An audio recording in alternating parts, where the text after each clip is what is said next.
Last year, Fortune magazine named Xerox President Ursula Burns one of the 50 most powerful women in business.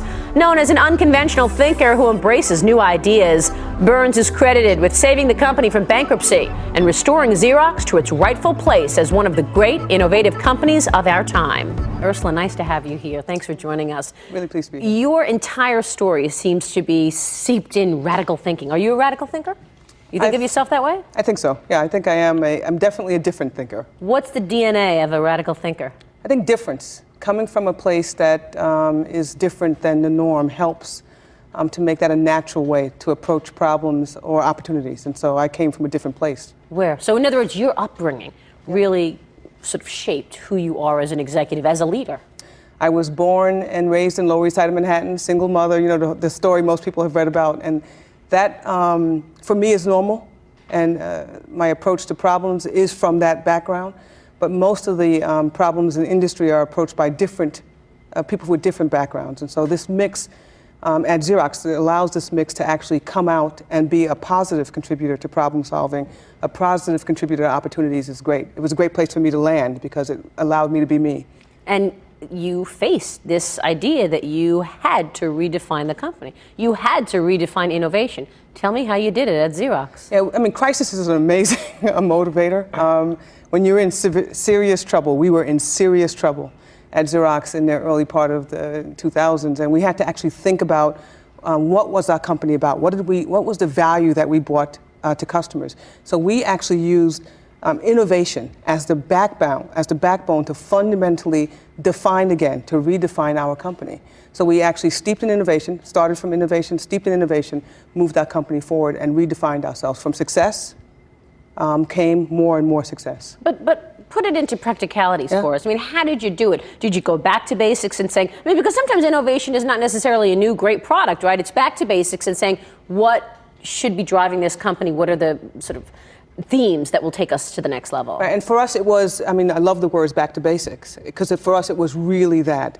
We had to look at ourselves and figure out the things that we wanted to keep, the things that through all trouble we wanted to keep a hold of. One of those was innovation, the other one was focus on our customer, the other one was this idea about working as a team and being aggressive towards problems and being aggressive towards focusing on our customer and bringing value to them. So for example, we actually have researchers, 4 research labs around the world, actually. And these 4 research labs do what we call dreaming sessions with our customers. They sit with our customers and talk about problems and figure out solutions. So Scott Burke and Ranjay Galati, this is a classic example of what we've been hearing throughout this series, and that is you must connect with the customer. You've got to know what the customer wants probably before they necessarily know what they want. That's what Ursula and her team has done. Yeah, well, the question I was thinking about while you were talking was, you mentioned that early in 2000 there was this crisis, and that led you to decide you wanted to invest big in innovation. But any investment in innovation takes some time to deliver, and there was short-term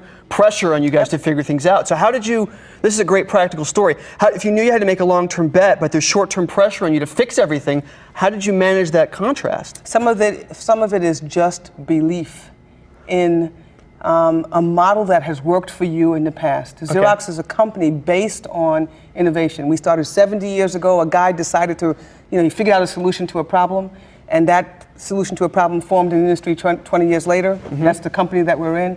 And so we always kind of gyrate around this innovation backbone. That's how our company adds value. So it's not far from our DNA. It's in our DNA. It's not far from who we are as a company. On that, you were following your gut. You said, look, Xerox has worked before, and it's been sort of the staple in people's lives. It will be again. You know what is interesting about your story, actually, is that it defies some of the theories of innovation that have been written about.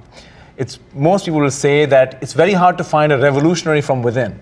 That if you want radical new thinking, a different way of thinking about your business, you got to go outside the firm. Or if you're going to even have it inside, you got to sequester it. You got to keep it separate so they don't get corrupted in their thinking. They're allowed to kind of think freely. And yet, in your case, it's so different.